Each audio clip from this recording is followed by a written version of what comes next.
যারা এই পার্টির বিজয় মিছিলে হই হই করে রং খেলেছে, এদের ঈমান আছে কিনা খবর লে দেখাবে যাও।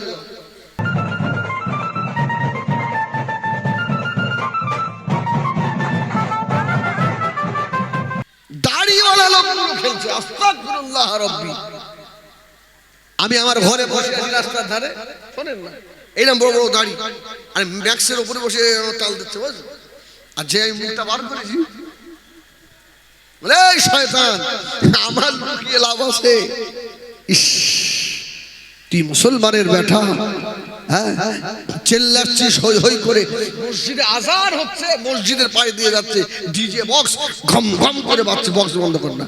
এরা মুসলমান না, এরা জানোয়ার না, এরা কি? এদের ঈমান আছে? আলহামদুলিল্লাহ, পার্টিতে জিতে গেছো, সব ঠিক আছে, ভালো হয়েছে, খুশি করো, আনন্দ করো। তো এমন আনন্দ করতে হবে যাতে আমার ঈমান চলে যাবে। আল্লাহু আকবার। অনেক কথা সেদিকে নয় আমার ভাইয়েরা। এই জন্য একটা হাতি 250 কেজি খাবার খায়, 90 লিটার পানি খায়। আল্লাহ বলছে ওকে আমি খাওয়াই, আর ওই হাতিটা আজকে খেয়ে আসে, আগামীকাল কি খাবে ওই হাতিয়ার মাথায় করে বহন করে নিয়ে আসে না। জোরে বলুন সুবহানাল্লাহ। ওই হাতির আবার আগামীকালের খাবার আমি আল্লাহ তার জন্য ব্যবস্থা করে দিই।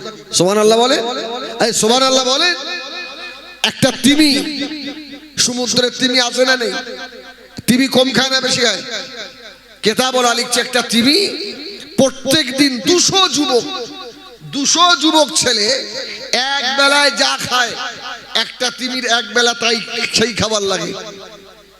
এখন সমুদ্রের তিমি একটা না দুটো, হাজার হাজার তিমি না? আল্লাহ বলছেন ওই তিমিদেরকে 3 বেলা কে খাওয়ায় এতটা খাবার? আমি আল্লাহ খাওয়াই। সুবহানাল্লাহ বলে। আল্লাহ বা কোরআন শরীফেও জানিয়ে দিলেন, ওয়ামা মিন দাব্বাতিন ফিল আরদি ইল্লা আলাল্লাহি রিজকুহা। আল্লাহ বা রিজকের মালিক। ও বেজানিরা, আল্লাহ বলে বেরো শুনে রাখো, যারা নামাজি রোজাদার দিনদার আল্লাহ ওয়ালা, আল্লাহ বলে দিয়েছেন তোদের রুজি চিন্তা করা লাগবে না। আমি আল্লাহ আমার বান্দারে আমাকে আল্লাহ বলে ডাকবি রে। ইল্লাল্লাহ ইয়ারযুকু মান ইয়াশা বিগাইরি হিসাব। আমি আল্লাহ তোদের জন্য বেহিসাব রুজি রেখে দিয়েছি। জোরে বলুন সুবহানাল্লাহ। আল্লাহ যারা ডাকে আল্লাহ ওদেরকে ভালো খাওয়ায় না খারাপ খাওয়ায়? আচ্ছা, আপনাদের মসজিদের ইমাম সাহেবরা বেতন দেন কত? হার্ডলি 6,000 না একটু বেশি? যাই হোক, একটা ইমাম সাহেব যা ইনকাম করে মসজিদে ইমামতি করে, এর থেকেও বেশি ইনকাম করে যে রাজমিস্ত্রি জোগাড়ে কাজ করে। আমাদের দিকে এখন 450 টাকা, আর একটা ইমামের দিন হার্ডলি 300 টাকা, বেশি বেশি 300 টাকা। আচ্ছা, যে ব্যক্তিটা দিনে 450 টাকা কামায়, ওর বাড়ি একদিন গিয়ে দেখবেন, আর যে ইমাম সাহেবকে দিনে 200 টাকা মাইনে দেন, ওর বাড়িতে একদিন গিয়ে দেখবেন, ওই রাজমিস্ত্রি আপনাকে লাল চা আর একটা নোনতা বিস্কুট ছাড়া কিছু দিতে পারবে না। আর যে মলি সাহেব 200 টাকা বেতনে আপনার গ্রামে সারাদিন থাকে, ওর বাড়ি যাবেন তো আপনার কলিজা ঠান্ডা হয়ে যাবে। সুবহানাল্লাহ বলে। একজন মলি সাহেব একজন আলেমকে আল্লাহ যা খাওয়ায়, খোদার কসম আপনারা তা বছরে একবার চোখেও দেখতে পান না, চোখেও দেখা যায় না, আপনারা দেখতে পাবেন না। এই সময় ইলিশ মাছ খাওয়া সম্ভব আমাদের? হ্যাঁ, এই গত সপ্তাহে দাও ছিল বসিরহাটে, আমাকে সন্ধ্যাবেলা ফোন করলো, হুজুর কি খাবেন, হুজুর কি খাবে? হ্যাঁ, বলে কি খাওয়ালে খুশি হবে? বলছে হুজুর পদ্মার ইলিশ আনবো আপনার জন্য। তোর তো বিরাট ব্যাপার। হুজুর আপনি একটু খাবেন? শালা অত দামি ইলিশ 2টো টাকা দেশ, আমি খাওয়ানো। আমার তো চিন্তা হচ্ছে সব যদি আমার খাওয়ায়, তো ওর বাড়িতে বাচ্চা আসে না, ওর বাড়িতে বউ আসে না, আমাকে দিয়েছে বলে এই মলি সাহেব রাক্ষসের মতো সব খেয়ে, ওর ফ্যামিলির চিন্তাটা আমাকে করতে হবে না। এত দামি মাছ সবার তো একটু খাওয়ার ইচ্ছা হয়। আল্লাহু আকবার। একটা ইমাম খোদার কসম সারা গ্রাম ঘুরে ঘুরে খায়, সবার বাড়ি প্রত্যেক দিন একদিন, জোরে বলুন সুবহানাল্লাহ। হয়তো সারা গ্রাম ঘুরে ঘুরে বছরে একজনের বাড়ি একদিন পড়ে।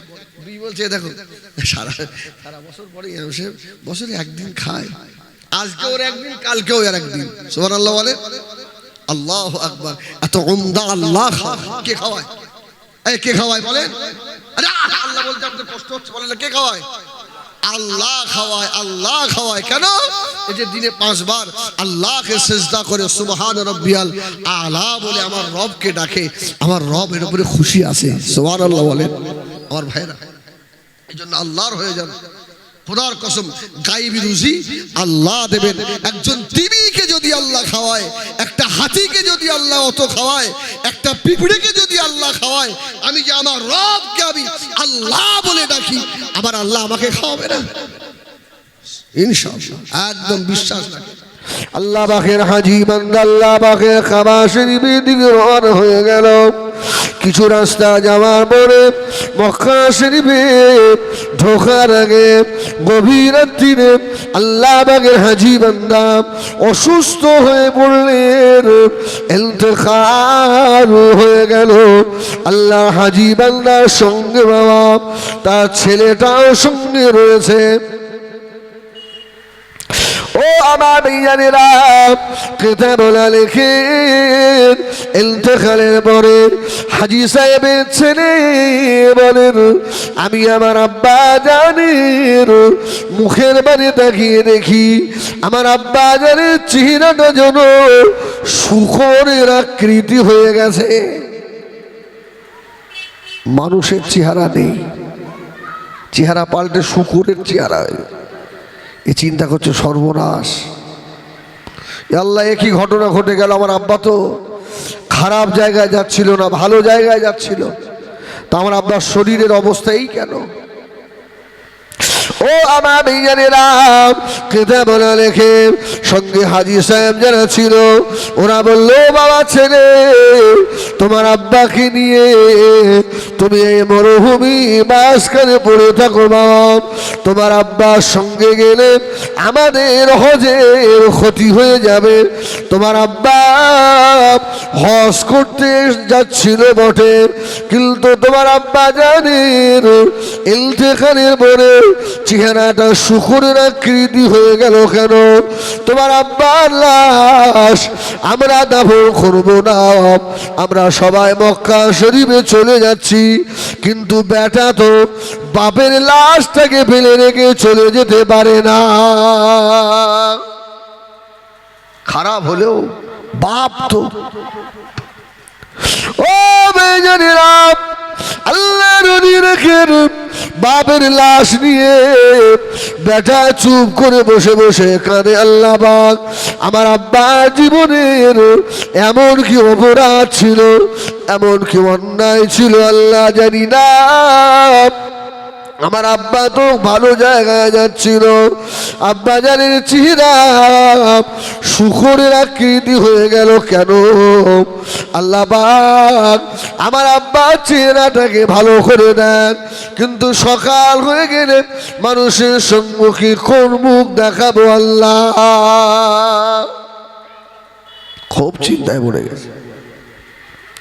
ছেলেটা বলেন, এমন সময় আমি দেখতে পাই আর মদিনা শরীফের দিক থেকে একটা নূর একটা আলো চলে এলো আমাদের ওই মরুভূমির মাঝখানে এসে হুজরার ভিতরে আমি আব্বার লাশটাকে নিয়ে বসা, আমাকে ডাকতে লাগলো, ও বাবা ছেলে এদিকে এসো বাবা, আমার কাছে এসো বাবা। ওই গভীর রাত্রিরে আমি বললাম, কে বাবা আপনি? কি নাম বাবা আপনার? এই গভীর রাত্রিরে এই মরুভূমির মাঝখানে আপনি আমাকে সাহায্য করতে এসেছেন। আমি হুজরা শরীফ থেকে বার হয়ে দেখি অত সুন্দর মানুষ আমি জীবনে কোনোদিন দেখিনি। জোরে বলুন সুবহানাল্লাহ। রসুলে পাক যে সাহায্য করার এখনো ক্ষমতা রাখে, আর আমাদের আমল আল্লাহ রসুলের দরবারে পৌঁছে দেওয়া হয়, রাসূল বললেন তুরাদু আলাইহা আমালিকুম, আমার উম্মতের আমল, প্রত্যেক দিনের আমল আমি রাসূলুল্লাহ আমার কাছে পৌঁছে যায়। সেটা বলল কে আপনি? কেউ নেই যারা আমাদের সঙ্গে হজের কাফেলা হয়ে যাচ্ছিল, তারা সব আমাকে আর আমার আব্বাকে ফেলে রেখে মক্কা শরীফে চলে গেছে। আপনি কে বাবা? ওই সময় আল্লাহ নবী বলেছিলেন, ও বাবা ছেলে, আমাকে চিনতে পারো না বাবা?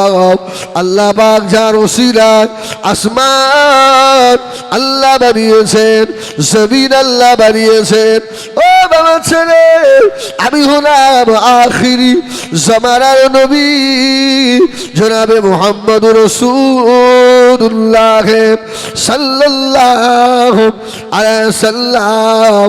বাবা ছেলে, তোমার আব্বা বধনেও আমি রাসূলুল্লাহ আমার উপরে প্রত্যেক দিন সকালে 200 বার, সন্ধ্যায় 200 বার আমি রাসূলুল্লাহর উপরে দরুদ শরীফ তেলাওয়াত করত। ও বাবা ছেলে, আল্লাহ পাকের একজন মুকাররার ফেরেশতা আল্লাহ ঠিক করে দিয়েছিলেন, তোমার আব্বা জানের দরুদ আমি রাসূলুল্লাহ আমার দরবারে ফেরেশতারা পৌঁছে দিত। জোরে বলুন সুবহানাল্লাহ। আমার উম্মতের আমল তো প্রত্যেক দিনের আমার কাছে আসে, কিন্তু আজকে আমি দেখছি আমার যে পাগল, সকালে আমি রাসূলুল্লাহ আমার উপরে দরুদ পড়তেন, সকালের দরুদ আমার কাছে এলো না, সন্ধ্যার সময় দরুদ এটাও এলো না। আমি আল্লাহ পাকের ফেরেশতাকে জিজ্ঞেস করলাম কি ব্যাপার, আজকে আমার সেই পাগলের দরুদ আমি রাসূলুল্লাহ আমার কাছে নেই কেন? ফেরেশতা বলল, ইয়া রাসূলুল্লাহ, পাগল হজে আসছিলেন, মরুভূমিতে ইন্তেকাল হয়ে গিয়েছে, তার চেহারাটা শূকরের আকৃতি হয়ে গেছে। ও বাবা ছেলে, আমি রাসূলুল্লাহ আমার উপরে তোমার আব্বা দরুদ শরীফ তেলাওয়াত করত। আমি রাসূলুল্লাহ আমাকে যে এত ভালোবাসতেন, আমি মদিনা শরীফের রওজায় আতহারে থাকতে পারি না, তোমার আব্বা জানেন সাহায্য করার জন্য এসে হাজির হলাম। ও বেজানেরা, কিতাব লিখে ছেলেটা বলেন, আল্লাহ নবী আমার আব্বা জানেন লাশের কাছে পৌঁছে গিয়ে নবী আমার নূরের হাত দিয়ে ওই ছেলেটার বাপের গায়ের উপরে হাত বলিয়ে দিলেন। সঙ্গে সঙ্গে চেহারা থেকে পূর্ণিমা চাঁদের মতো নূর চমকাতে লেগেছে। জোরে বলুন সুবহানাল্লাহ। অবাক। আল্লাহ রসুল বিদায় নিলে, বাবা ছেলে, আগামীকাল সকালে তোমার বাপের জানাজা হবে। ইয়া রাসূলুল্লাহ, কে জানাজা পড়বে? লোকে জায়গা দিতে পারবে না। জোরে বলুন সুবহানাল্লাহ। ও যে আমি রসুল আমাকে মহব্বত করে। সকাল হয়ে গেল, কোথায় মানুষ ছিল বাবা?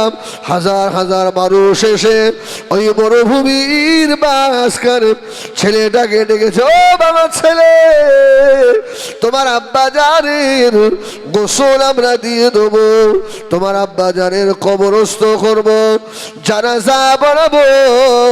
ছেলে জিজ্ঞাসা করলো, বাবা তোমাদেরকে কে খবর দিয়েছে আমার আব্বা জান এই মরুভূমির মাঝখানে যে ইন্তেকাল হয়ে গেল? ওই সময় লোকগুলো বলেছিল, জানি না জানি না। গভীর রাত্রিরে একটা আওয়াজ হলো, এ মক্কা এলাকার মানুষেরা, ওই মরুভূমির মাঝখানে আল্লাহর নবীর একজন আশেক, আল্লাহর নবীর একজন পাগল ইন্তেকাল হয়ে গিয়েছে। ওর জানাজা নামাজে যে অংশ নেবে, অংশগ্রহণ করবে, আল্লাহ পাক তার জীবনে যত গুনাহ সব আল্লাহ মাফ করে দেবেন। সুবহানাল্লাহ বলে না? সুবহানাল্লাহ জোরে বলে। শুধু জানাজায় হাজির হবে, জীবনের গোনা মাফ। আল্লাহু আকবার। বলল, হাজার হাজার মানুষ সেটা অবাক।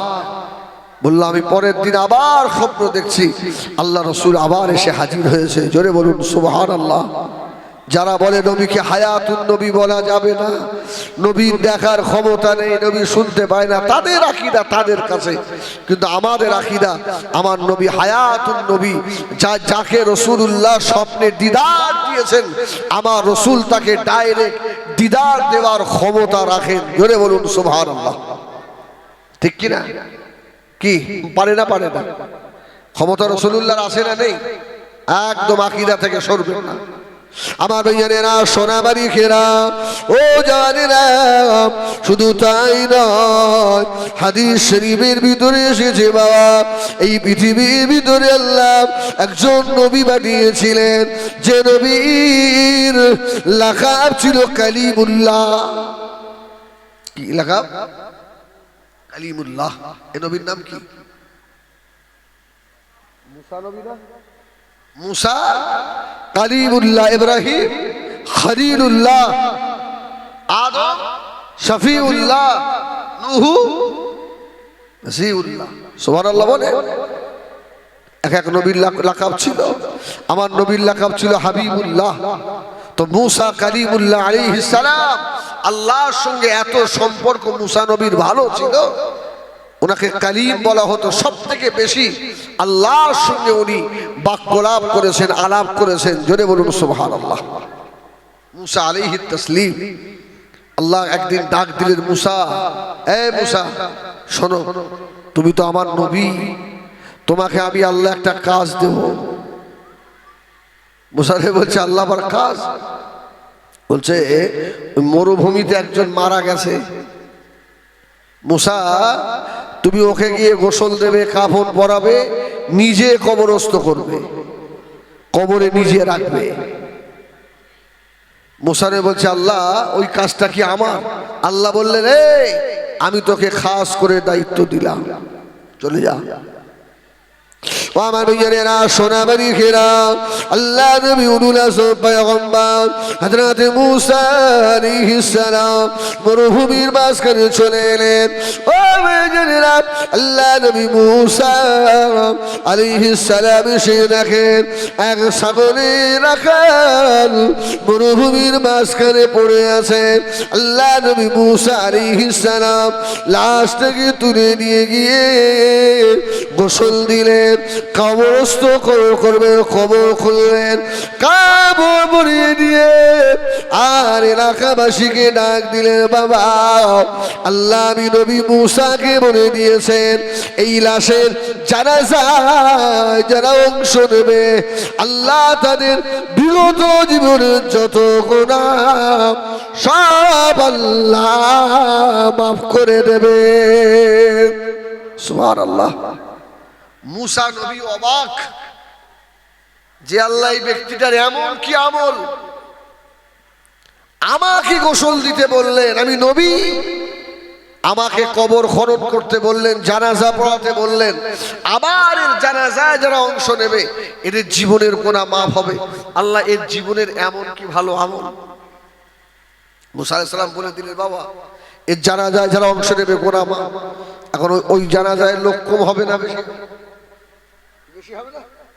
লোকের জায়গা দেওয়া যায় না। আবার নামাজ পড়াবেন কি আল্লাহর নবী?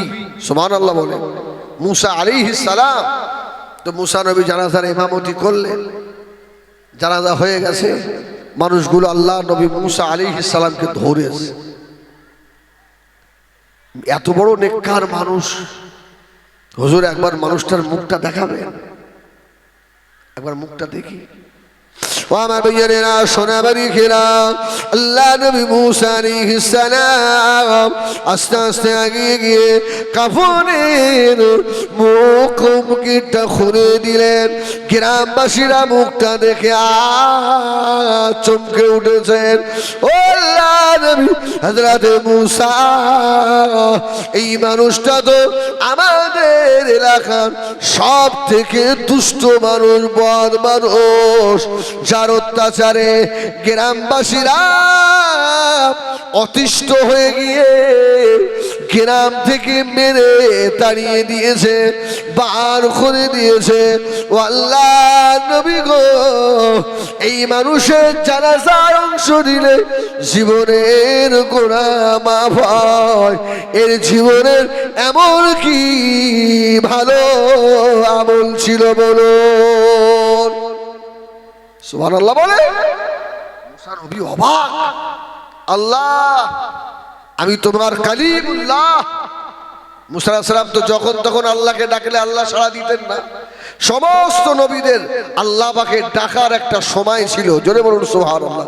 শুধু মুহাম্মদুর রাসূলুল্লাহ ব্যতিক্রম। আল্লাহর সঙ্গে কথা বলতে গেলে মুসা নবীকে তুর পাহাড়ে আসতে হতো। যখন তখন আল্লাহ বলে ডাকবে আর আল্লাহ সাড়া দেবেন, এটা নয়। এটা শুধু আল্লাহ পাক মুহাম্মদুর রাসূলুল্লাহর উম্মতের জন্য, মুহাম্মদ সাল্লাল্লাহু আলাইহি ওয়াসাল্লামের জন্য আল্লাহ খাস করে দিয়েছিলেন, জোরে বলুন সুবহানাল্লাহ। মুসা নবীর লাশ রেখে তুর পাহাড়ে গিয়ে হাজির। আল্লাহ কারণটা কি? এই মানুষটাকে কেউ ভালোবাসে না, একে তো গ্রামবাসীরা তাড়িয়ে দিয়েছে। এত বদ গ্রামবাসীরা অতিষ্ঠ হয়ে গেছিল। আল্লাহ কেন এই ব্যক্তির জানাজার ইমামতি আমাকে করতে বললেন আপনি? আল্লাহ পাকের তরফ থেকে আওয়াজ হয়ে গেল, ও আমার নবী হযরত মুসা, আমার বান্দা জীবনে কোনোদিন আমাকে আল্লাহ বলে ডাকে না, জীবনে নামাজ পড়ে না, জীবনে তওবা করে না। সত্যি এত বদ বান্দা আসমানের নিচে জমিনের উপরে আর নাই। ও আমার নবী মুসা, গ্রামবাসীরা যখন তাড়িয়ে দিয়েছে, আমার বান্দা কোথায় যাবে কেউ না, কয়েকটা ছাগল নিয়ে ওই মরুভূমির মাঝখানে আমার গুনাহগার হলো, সে তো আমার বান্দা, আমি আল্লাহ তাকে ভালোবাসি। জোরে বলুন, জোরে বলেন না সুবহানাল্লাহ। শুধু আল্লাহর কত দয়া দেখেন। আল্লাহ বলছে মুসা, ওকে যখন গ্রামবাসীরা সকলে তাড়িয়ে দিয়েছে মরুভূমির মাঝখানে, ও ছাগল চড়ায়। কিছুদিন পরে ওর শরীরটা অসুস্থ হয়ে গেছে, বেমারি হয়ে গেছে, শরীর খারাপ হয়ে গেছে। কেউ নাই বান্দা আমার সম্মুখে তাকায়, কেউ নাই ডাইনে তাকায়, কেউ নাই পিছনে তাকায়, বামে তাকায়, কেউ নাই।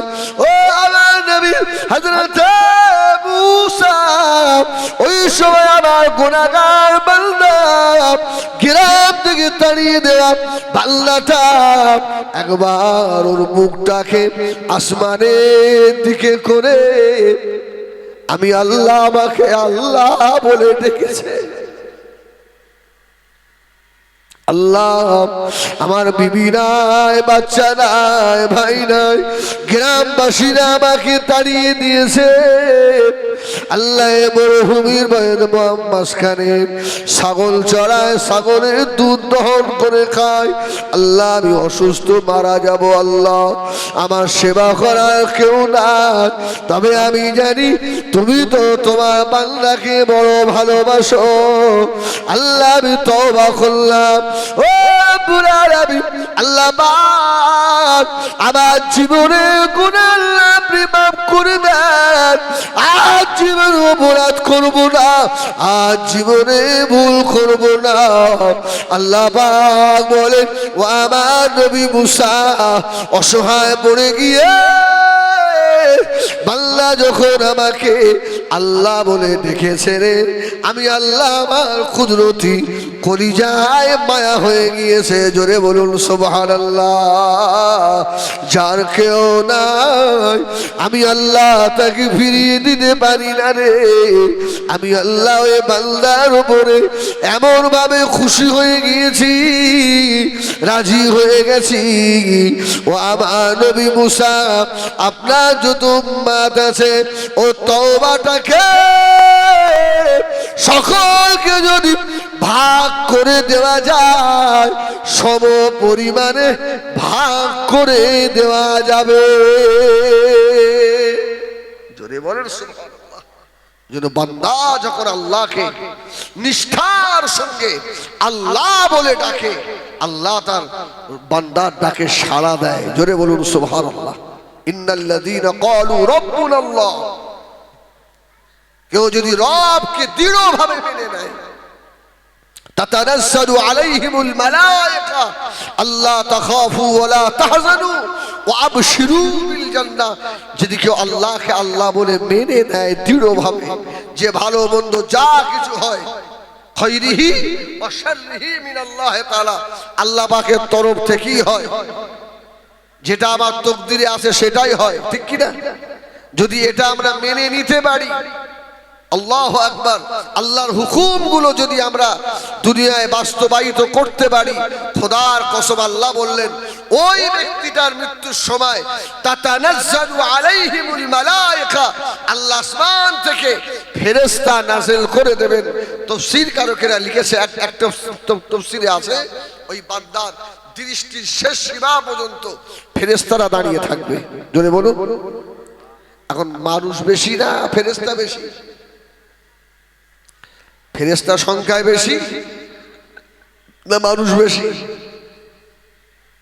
ফেরেশতা বেশি না? অগণিত ফেরেশতা, যে ফেরেশতা গণনা করে শেষ করা যাবে, এত আল্লাহর ফেরেশতা।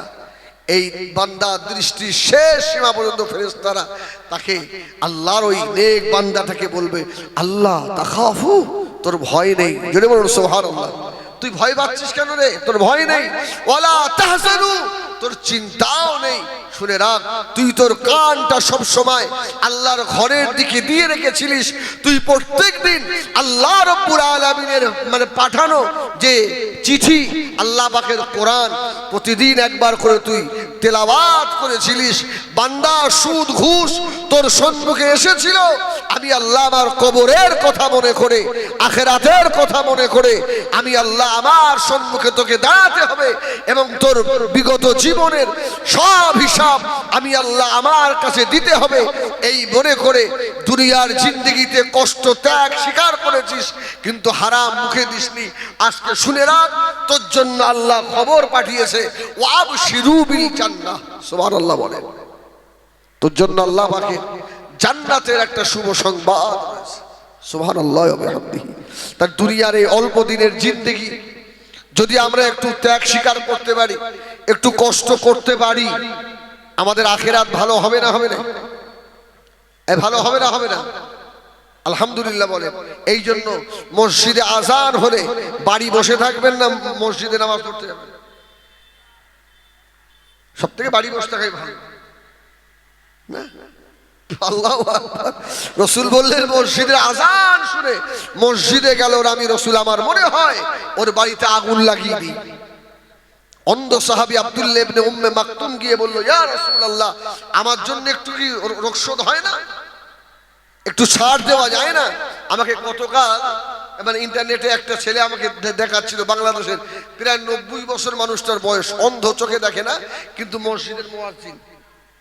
ওর বাড়ি থেকে মসজিদ পর্যন্ত একটা তার মানে দড়ি বাঁধা আছে। আমি দেখলাম ইন্টারনেটে, সেই দড়ি ধরে ধরে ধরে ধরে ঠিক অক্ত মতো মসজিদে এসে আজান দেয়। জোরে বলুন সুবহানাল্লাহ। ওই বান্দার উপরে আল্লাহ খুশি না বেজা? আল্লাহ খুশি না বেজা? একটা অন্ধ মানুষ, সে যদি আল্লাহকে এত ভালোবাসে, আল্লাহ তোকে চোখ দিয়েছে রে, আল্লাহ তোর বিবেক দিয়েছে, আল্লাহ তোকে পাগল করেনি। আজান হলে ঘরে বসে থাকো। রাসূল বললেন, যারা আজান হয়ে গেল নামাজ আদায় করলো না, ইচ্ছাকৃত নামাজ ত্যাগ করেছে, এক ওয়াক্ত নামাজ যে ব্যক্তি ত্যাগ করে, ওর নামটা জাহান্নামের দরজায় লেখা হয়ে যায়। জাহান্নামের দরজায় নাম লেখা হয়ে যায়। এখন বলেন, আমরা আখিরাতকে বেশি ভালোবাসি, বেশি প্রাধান্য দিই, না দুনিয়াটাকে বেশি প্রাধান্য দিই? বলো বলো বলো। আরে আমরা তো আখিরাতের থেকেও দুনিয়াটাকে বেশি প্রাধান্য দিই। শুধু আপনারা নয়, আমরা যারা হুজুর আমরাও তাই। আমার যদি এখানে 500 টাকা কম দেয়, আর আসবে না, আগে বসবে, আর পাওয়া যাবে না। আল্লাহু আকবার। বাপি তো আমার ড্রাইভার, আমার গাড়ি চালায়, বাপি। অনেক সময় ঝগড়াও হয়, আর ঝগড়া না করে বা কি করবো বলেন দেখি?